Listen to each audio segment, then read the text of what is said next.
Bienvenue sur Agora. Soyez prêts à vivre une expérience hors du commun, car dans la vidéo d'aujourd'hui, nous vous révélerons un secret étrange concernant la mission vers la face cachée de la Lune par les astronautes d'Apollo 11. Embarquez dès maintenant pour un voyage interstellaire passionnant. Et n'oubliez pas que toutes les sources utilisées dans cette vidéo sont disponibles dans la description.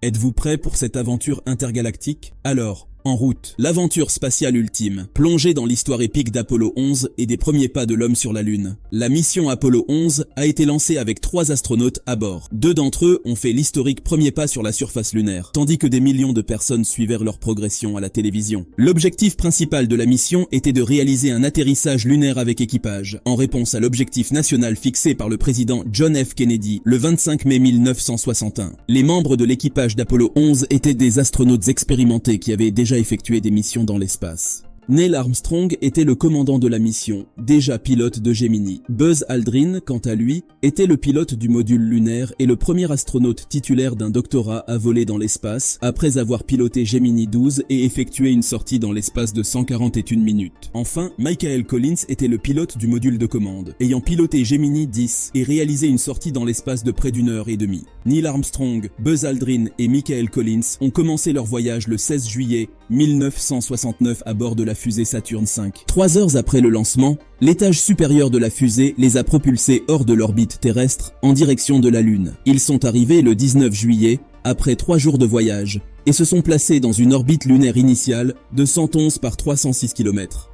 Une deuxième combustion du moteur a ensuite abaissé leur orbite à 100 par 113 km. Le lancement d'Apollo 11 a eu lieu à 9h32, heure de l'Est, depuis le centre spatial Kennedy en Floride. L'équipage a réalisé 2 émissions télévisées depuis l'intérieur du vaisseau, et une troisième lorsqu'ils se rapprochèrent de la Lune, révélant ainsi la surface lunaire et la trajectoire d'approche prévue. Le 20 juillet, Armstrong et Aldrin se sont dirigés vers la surface lunaire à bord du module lunaire surnommé Eagle, se séparant du module de service de commandement appelé Columbia. Le module lunaire a atterri sur la mer de la Tranquillité de la Lune à 4h17, heure de l'Est. Armstrong a informé Houston avec les mots historiques. Houston, ici la base de la tranquillité. Eagle a atterri. Pendant les 2 premières heures sur la Lune, Armstrong et Aldrin sont restés dans le module pour vérifier tous les systèmes, le configurer pour son séjour sur la Lune et prendre un repas. En consultation avec la NASA, ils ont décidé de sauter leur repos prévu de 4 heures et ont choisi de sortir et d'explorer la surface de la Lune à la place. Une caméra vidéo installée à l'intérieur de Eagle a fourni une couverture en direct alors qu'Armstrong descendait une échelle à 11h56 le 20 juillet 1969 et prononçait les mots « C'est un petit pas pour l'homme, un pas de géant pour l'humanité ». Aldrin a suivi 20 minutes plus tard, tandis qu'Armstrong prenait des images de sa descente. Armstrong avait la responsabilité de documenter l'atterrissage, de sorte que la plupart des images prises de la mission Apollo 11 étaient d'Aldrin. Sur la surface, les astronautes ont réalisé plusieurs expériences, ont recueilli des échantillons de sol et de roches lunaires pour les ramener à la maison, ont érigé un drapeau des États-Unis et prélevé des échantillons de carottes dans la croûte. Ils se sont entretenus avec le président américain Richard Nixon, dont la voix a été transmise depuis la Maison Blanche, et ont placé une plaque sur le sol qui disait « C'est ici que des hommes de la planète Terre ont posé le pied sur la Lune pour la première fois en juillet 1969 après Jésus-Christ. Nous sommes venus en paix pour toute l'humanité ». Cette mission, Apollo 11, a été largement célébrée lors de son 50e anniversaire en 2019. La monnaie des États-Unis a eu même à faire des pièces spéciales pour l'événement. Découvrez le parcours de vie après Apollo 11 pour Armstrong, Aldrin et Collins. À l'âge de 82 ans, Neil Armstrong est décédé le 25 août 2012 des suites de complications après des interventions cardiovasculaires. Un service commémoratif public a eu lieu le 13 septembre à la cathédrale nationale de Washington,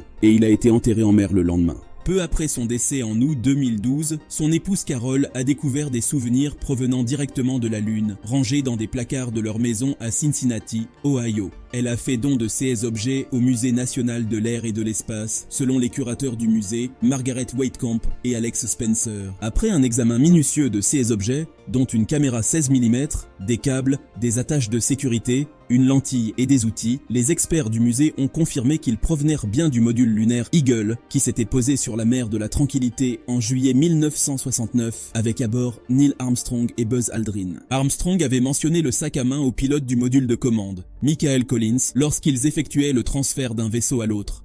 Ce n'est qu'un tas de déchets que nous voulons récupérer des pièces LM, des chances et des fins, avait-il déclaré. Après la mission, Collins a appelé Mission Control pour noter l'emplacement du sac à main et son poids pour le voyage de retour. On ne sait pas comment le sac à main est arrivé entre les mains d'Armstrong après la mission, mais il était courant pour les astronautes de garder de petits souvenirs usagés de leur capsule. Par ailleurs, à son retour sur Terre après le voyage historique à bord d'Apollo 11, Buzz Aldrin éprouve des difficultés à répondre à la question qui lui est posée partout pendant des mois. Comment était-ce sur la Lune? Il a décrit sa première impression de la Lune comme une magnifique désolation. Plus tard, il a réalisé qu'il n'avait aucune réflexion profonde à partager avec le public sur cette expérience qui a changé sa vie. En tournée avec Neil Armstrong et Michael Collins, il a ressenti une profonde fatigue et un sentiment de manque après ses voyages pour la NASA. Après avoir servi pendant près de 20 ans dans l'Air Force, puis 7 ans à la NASA, il se sentit perdu, sans but ni vocation. Il révéla publiquement 16 difficultés dans un article courageux intitulé « Odyssée troublée, la saga de Buzz Aldrin ». Moment difficile d'un héros. Michael Collins, membre d'Apollo 11, est décédé à l'âge de 90 ans des suites d'un cancer. Né en 1930, Collins était un pilote d'essai de l'armée américaine et avait accumulé de nombreuses heures de volume dans l'espace lors des missions Gemini dans les années 1960. Bien qu'il soit le seul membre de l'équipage d'Apollo 11 à ne pas avoir marché sur la Lune, il n'a gardé aucune amertume. Après le retour triomphal sur Terre, il a quitté rapidement la NASA pour mener une riche carrière publique. Il a été nommé secrétaire d'État, adjoint aux affaires publiques par le président Richard Nixon, puis a dirigé la construction du musée de l'air de Washington en étant le président de 1971 à 1978. Il est ensuite devenu consultant et a écrit des ouvrages liés à l'aventure spatiale. Les sentiments cachés de Michael Collins pendant la mission Apollo 11, une terreur secrète. Pendant que Neil Armstrong et Buzz Aldrin descendaient vers la surface lunaire à bord du module d'atterrissage d'Apollo 11, Michael Collins débutait son propre périple. Pendant les 21 heures qui ont suivi, l'astronaute pionnier, désormais décédé, continuait d'orbiter autour de la Lune, plus éloigné de l'humanité que quiconque auparavant. Son rôle essentiel dans la mission Apollo 11 ne faisait aucun doute, car les autres astronautes ne pouvaient pas revenir sur Terre sans lui.